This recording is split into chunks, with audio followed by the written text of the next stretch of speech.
Welcome to the Brew. I'm your host, Lex. Today is Traders Workshop. Jason and Mark are joining. We are going to talk about fixed or floating strikes with volatility skew. So Mark's going to explain that. We're going to take a look at some Voland figures current, and also talk about some of the news that's come around, FOMC, etc. So let's get to the opening bell.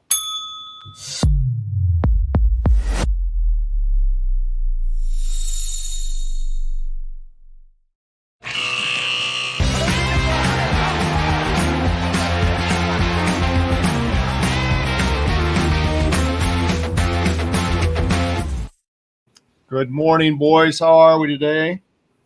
Good morning. Good morning, Lex. How you doing? I'm doing well. well. We're on time today. We're on time. You know, everything's clicking along here. I've got dog gonna bark any minute. Your wifey number one is nowhere to be found, so you never know what happens when that's the case. But you know, what are you gonna do? What are you gonna do? This at home working thing, can't help it. How are you guys? Everything's good. Mark, you're in some part of the America out east, I think, right? Yeah, I'm down in New York. Oh, okay. Perfect. We got a little snowstorm in Chicago the other day. I heard. How are you faring with that? Well, it stuck a little bit. It stuck enough to be pretty, so we could take pictures. Right on Halloween, right? Yeah. It prevented the kids from going out there, so I had no door knocks, maybe two. Well, the kids all go to like the streets like the main streets these days. Like they're not going neighborhood to neighborhood. That's right. All right, so we were talking pre-show about this one. Let's do the news first. Jason, you're kind of the news guy because you're following the FOMC, I think, better than most. What do you got for us here? What did you make out most of this program? Yeah, right. Well, that's probably true. What do you make out of the leave unchanged data? Anything to make out of that? So, I mean, there's been a lot of central bank stuff over the past week since we last met. The EU was kind of more or less expected. They're facing more recessionary issues. So for the first time, they kept their rates pretty level. But then the Bank of Japan, I mean, the yen has been weakening pretty much since the whole inflationary cycle has begun. Mm-hmm. And it's because the Bank of Japan has been easing while the rest of the world has been tightening. And so it's for carry trades, it's been very profitable to borrow from Japan and invest anywhere else. So the yen has been weakening as a currency, which is not good as much for an importing country. Mm-hmm. Japan needs to keep their purchasing power.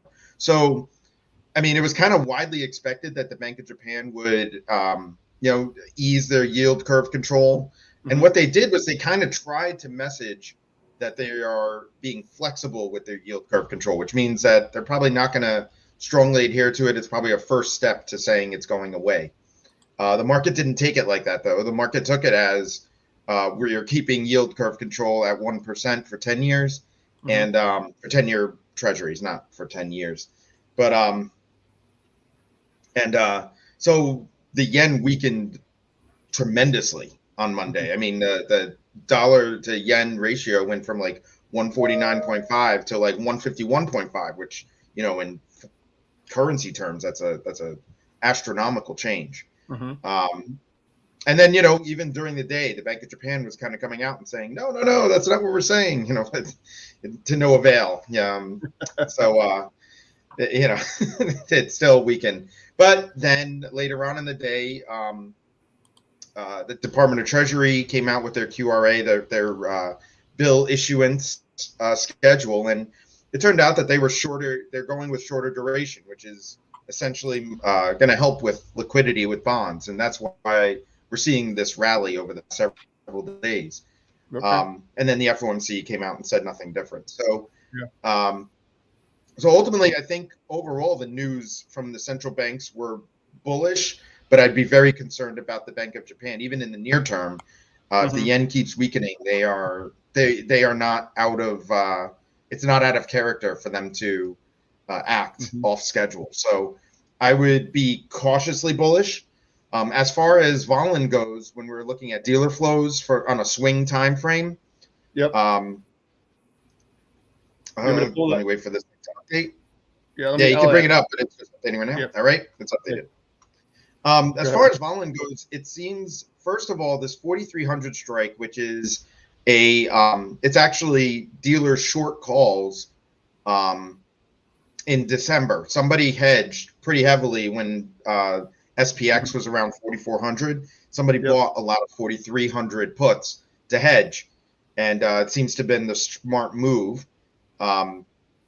And this bar, even though it looks small on here because the current price is very close to it, and Vana is 0 at Delta 50, this is a very significant strike right here. And I personally, to be very bullish on, to kind of turn to a short-term bullish outlook on the market, I would need to see that crossed significantly, because then this will flip to a large green Vanna strike.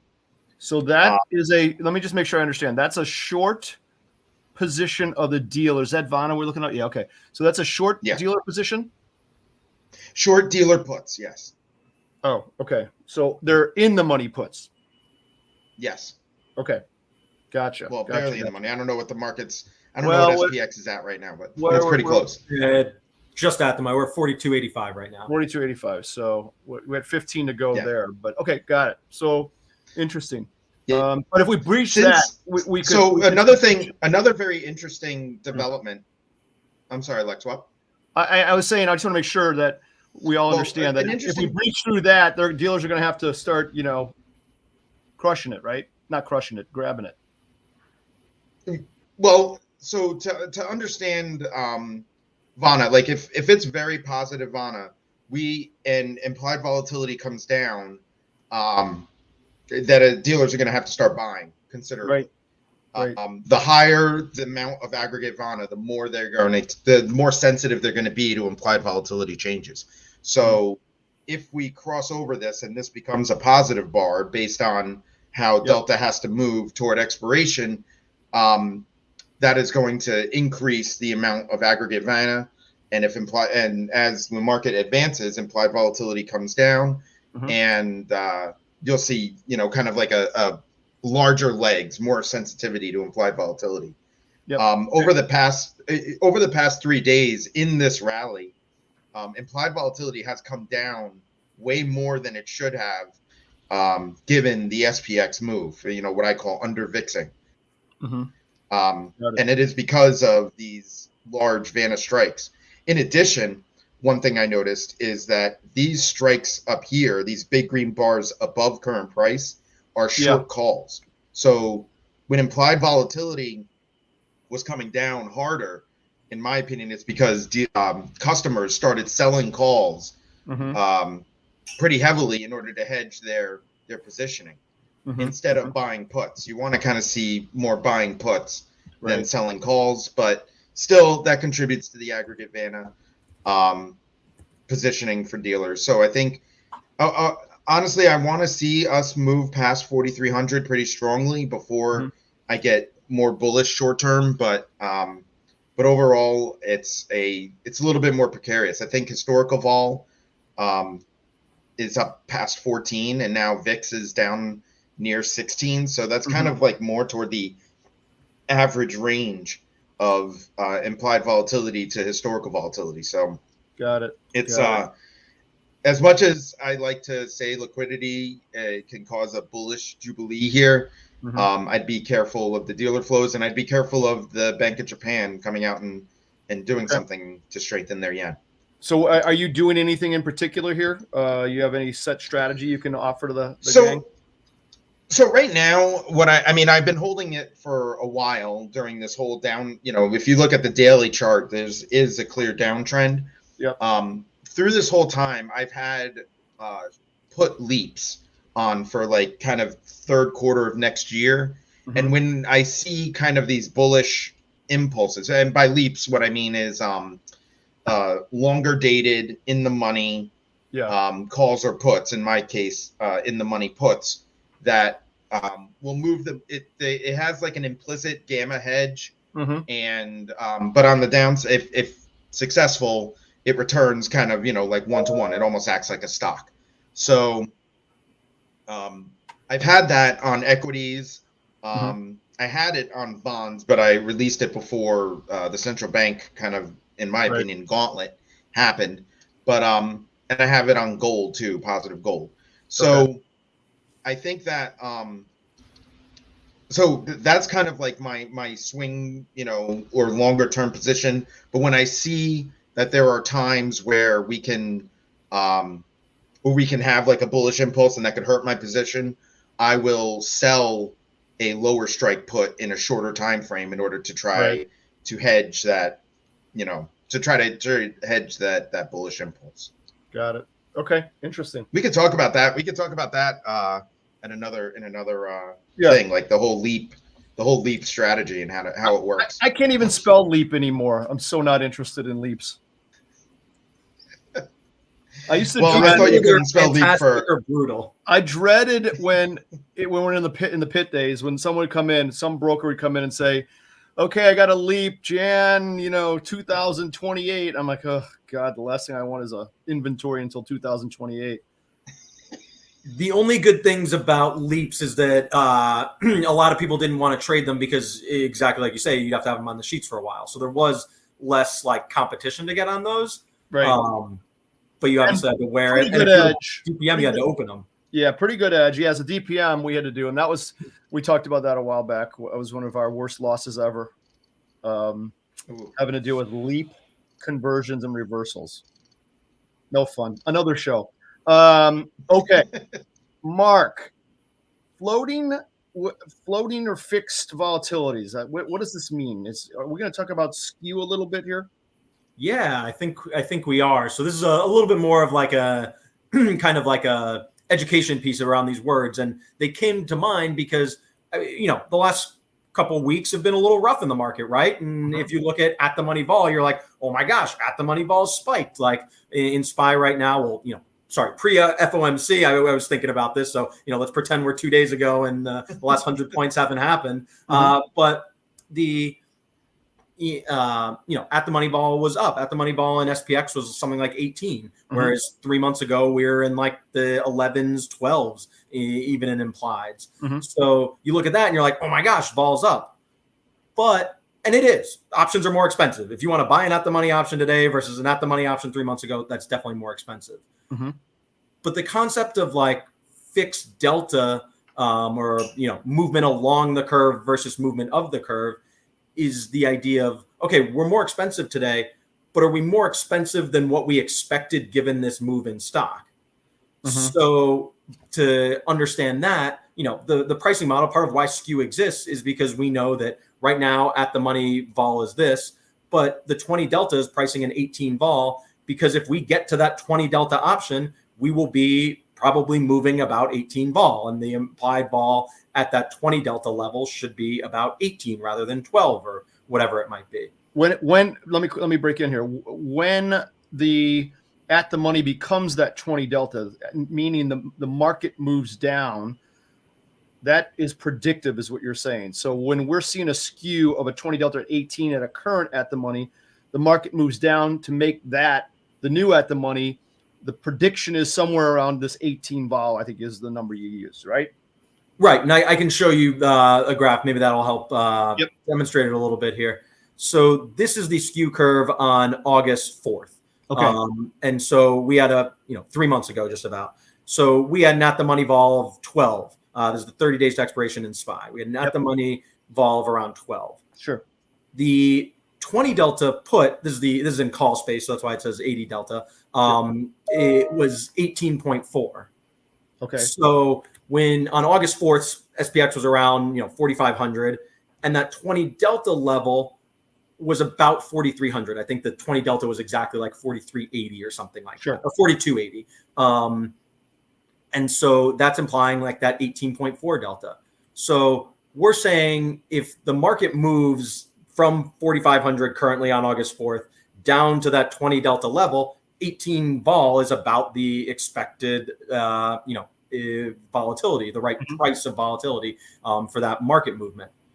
Well, lo and behold, we're, if I go forward to October 31st, just before this FOMC meeting, if I look at the 50 delta option, Actually, the $30.50 was only 16.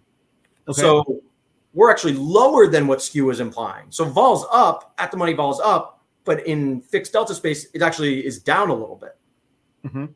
So I use that as an indicator to say, okay, it sucks that the market's down. I like green days more than red days. Like, that's definitely true. Mm-hmm. But are we panicking more than we expected to panic if the market moves this much? Right. It's the right increase in price and volatility. We're not excessively increasing the price and volatility. So let me ask a question.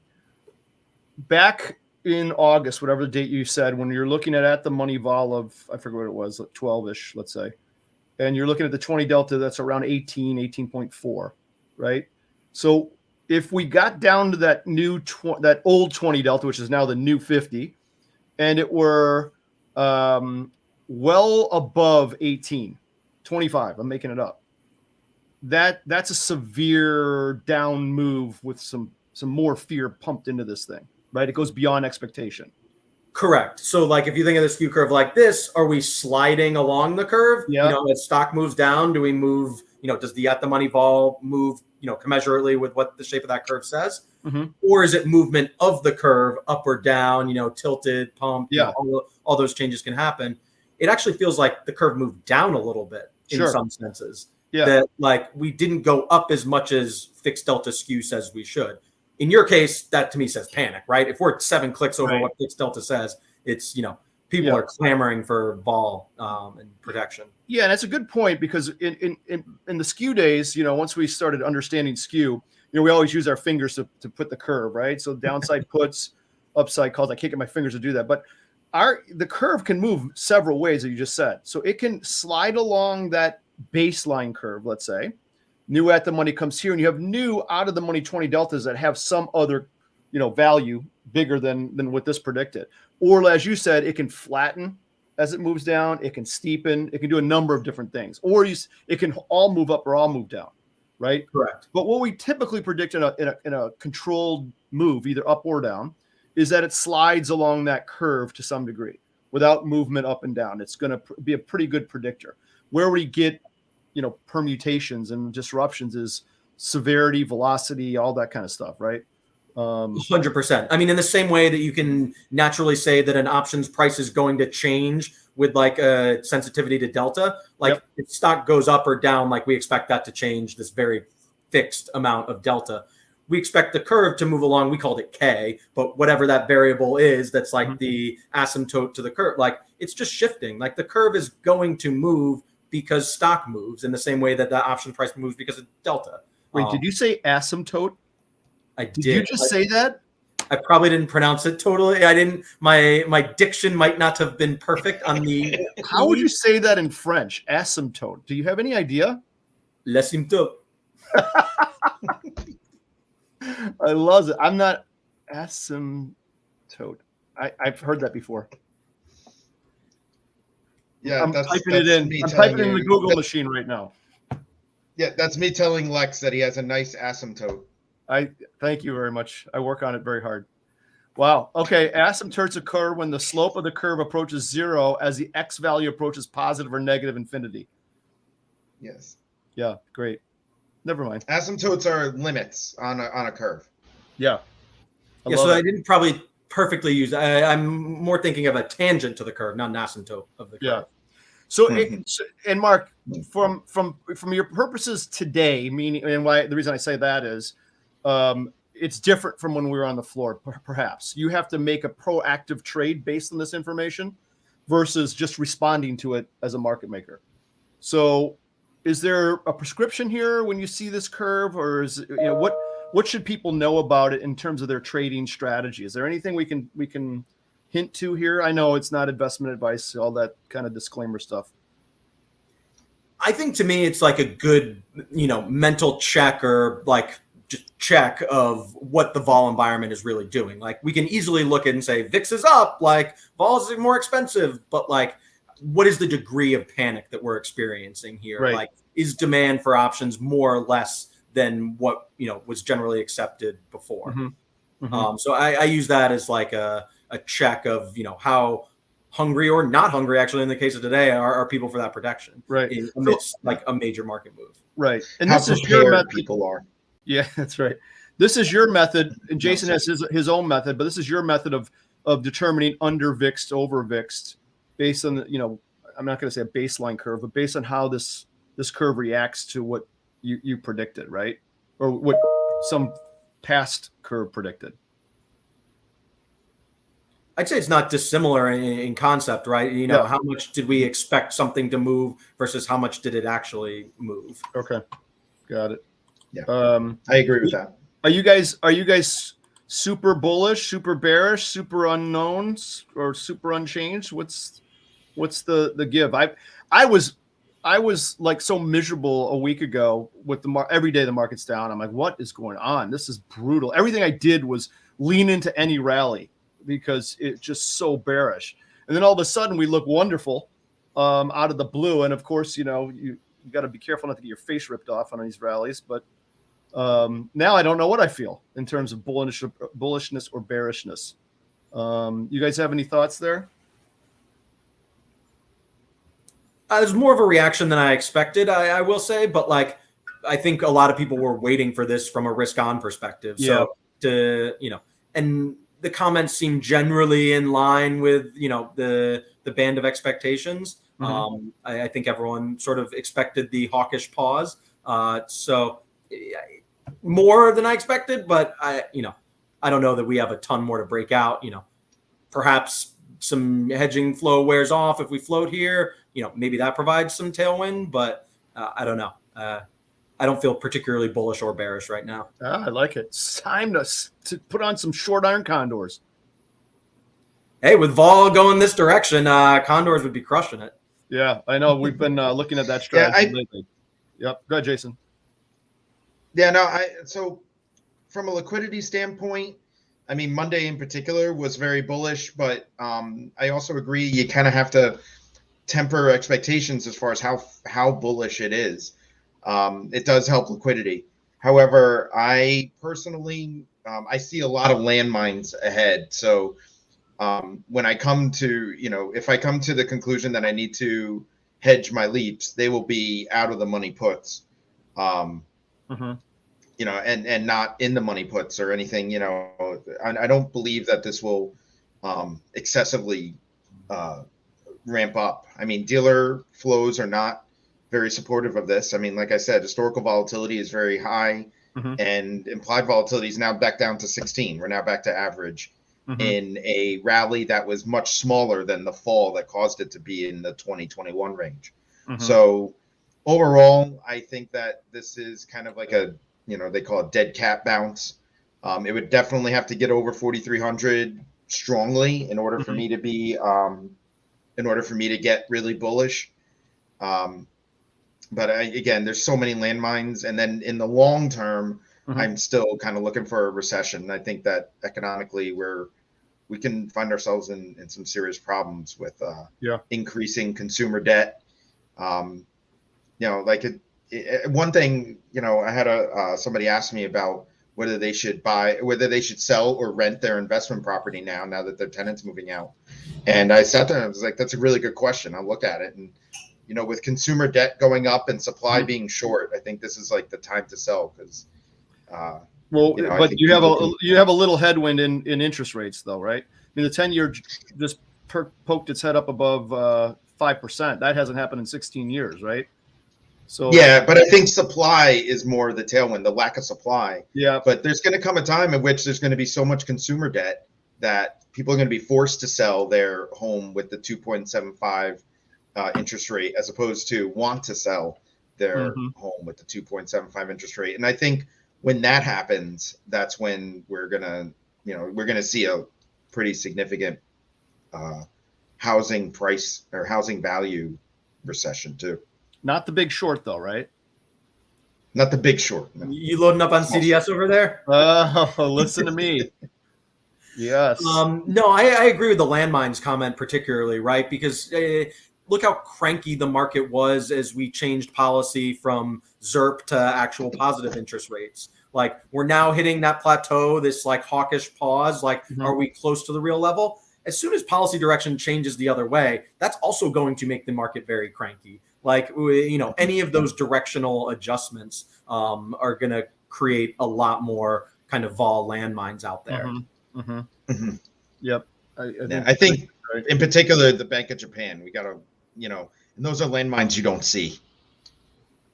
Yeah. Okay. Which are the worst. Right. All right. Landmines you see, you usually avoid. Yeah. So you guys switching gears a little bit here. We got one of the major companies announcing earnings. I think tonight after the close. Apple. You guys follow tonight or tomorrow? Apple's tonight, right? Yeah, tonight after the close. So that's that's a big. Everyone knows Apple, right? I just looked this up the other day. That company is $2.68 trillion market cap. I know it was a trillion, but I didn't know it was two. Wow. It feels like just yesterday they crossed $1 trillion. I mean, like, right. It's insane. Any feeling on these results coming tonight? They're expecting $1.39 a share.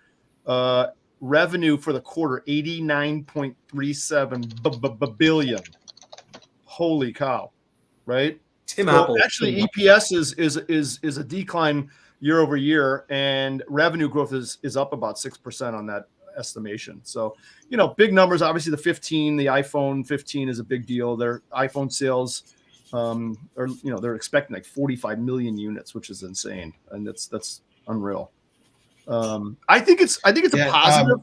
I think they'll do well, but I'm not, just bet against me. I'm always wrong on these things on earnings. So Lex, if you want, you can show up Volland again. Yeah. So this is Apple Vanna that I'm bringing up. Yeah. Hang on one second. Obviously, a lot of customer short calls appear in this higher range. There is a long call, like very large long call position here at 200. And that's overall, the dealers have that long call. That big red bar is the dealer's position in calls. This is dealers short call. I'm looking at customers because earnings are a fundamental event, and the customers have adverse selection in their favor. So I always, when I think of earnings, I think of in terms of what the customers think. Customers here for the 200 strike are clearly bullish. But here, I think that there's a lot of sold calls way up here. I think that smart money, you could say, is expecting a muted rally. Okay. I kind of feel that way too. I think standard deviation moves and expected moves are lower than I anticipated, but who knows? So I see the at the money straddle for Friday or tomorrow going at like 6.25 right now. Okay. And I see that at the money butterfly, that $5 vertical or $5 leg butterflies, $1.15. So obviously butterfly makes a lot more sense if you want to play that short ball rather than whacking a straddle. Yep. But that's an interesting, that's butterflies. I like that 1 to 5 payout number on that. And that would probably cash on a muted rally. That fly I have centered around 177.5. It's like a little lower than, stock's a little lower than that right now. Yeah. Right. Yeah, I would probably center around 185, 190, but yeah, I think both will cash. Yeah, that high, huh? Probably more like 185.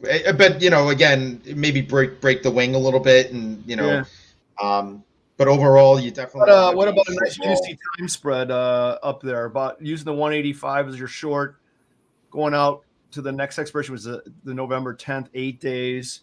Right, implied vols are like 75 versus 35. I think Apple historically is in the 28 zone. Yeah. So that spread could certainly widen on your up move. That's probably a safe play. I bet it's probably really cheap. I'm going to put it in right now. Hold on. Whoa, hold on. Because you see, the thing about time spreads is they are long Vega, and that there's going to be a bit of a vol crunch. However, you're selling a 78. Or 75, you're buying a 35. The sum isn't the average of those two. It's not a straight average. There's a little bit of square root of time in between that we have to work. So it's some other number as a Vega number. So if you look at an option calculator and you put the volatilities back where they belong, with that up move, you'll find that time spread does very well. So it's a 30-cent time spread. If it runs up to that 185 level, implied in the front obviously comes down to 35, let's call it, or 30. Back goes down a little bit toward 28. That value is pretty impressive. I'm going to do it on the screen right now just for fun. Yeah, please do. I want to see what it is here. Hang tough. Ooh. So what did I say? 30 ball? 32. All right. Yeah.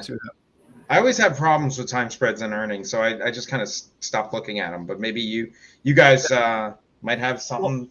Let me do this about here real quick. I'm going to share my screen. I know, Reuven, you can't do anything about that right now. I'm going to do it. Don't worry. Here we go. Okay, can you see it? Mark, can you see this? Yes. Can you see this little guy here? Oh, you're not seeing this. That stinks. Okay, I see it. No, you can't see. You can't see what I'm trying to do. I'm going to stop. I'm going to do it again. Try it again. Ready? Share screen. I want to share entire screen. That's what I want. Now you can see this little guy here, right? This little calculator. Okay, so here's what I did. I put in, I'm going to start over. I put this spread in, the 85. It's 30 cents. All I did was I sold the front month, the one in earnings, and I bought the second one, okay? Okay. 30 cents. I'm just picking a midpoint for argument. Now, here's that same spread, 30 cents. That's 31, but I'll make it 30, okay? So what I want to do is see what this is like at 185, right? Now, at 185, this is no longer going to be 65. It's going to be some other number of volatility. And I'm going to say, I'm guessing around 32, right? And I'm going to take down my long side to say 27, right? Somewhere around there. Look at this spread. It becomes 171, right? From 30 cents. Now, that's a home run in terms of your risk reward here, right? It's pretty. Well, yeah, you're ending exactly on your strike. I understand that, but you can move this. You can move 85. You can move down to 80, and it's still going to be pretty good. It's a good risk reward play, especially if you're bullish. Now, Mark's going to tell me, how do you know you're bullish? That's where I leave it up to you, smart guys. You tell me which way it's going. I'm going to make the spread. How many times am I doing this, Mark? I'm doing this 2,000 times. Ooh, you taking the rest of the year off? What's that? You're taking the rest of the year off after this, I guess. Well, you gotta, how do you make any money if you can't trade it big, right? Your Christmas list must be long. Oh no, I love those time spreads and earnings plays. Okay, look, I'm horrible. I'll give it another look. I'm horrible at picking direction. Now you could say, okay, I'll take my expected value on a move. Let's say it's 7-8 points, whatever it is, and do a time spread on both the put and the call side. Down at the level, up at the level. Now you're not picking a direction, right? So that spread's all of a sudden going to be 60 cents. Combination of the two, you're not going to make as much. You're going to lose on one, make on the other potentially. But it has the bat wing sort of look to it, which is kind of cool as well. So just a thought. We talked about this the other day with Molly and I were running through this. So just a thought. Okay. Jason, have a look at it. I'll look into it. more. Okay. All right. I like the time spread. Yeah, I'm a big time spread guy. All right, we got to go. We're over. Good to see you, boys. I'll see you next week. Got the big LA trip coming up this weekend too, so I'm traveling. All good. As usual. Yeah, right. Gonna drink some good wine. Lex on the road. Nice. Lex on the road, right. All right, I'll chat with you guys. Have a great rest of the week and weekend. Happy trading. Happy trading.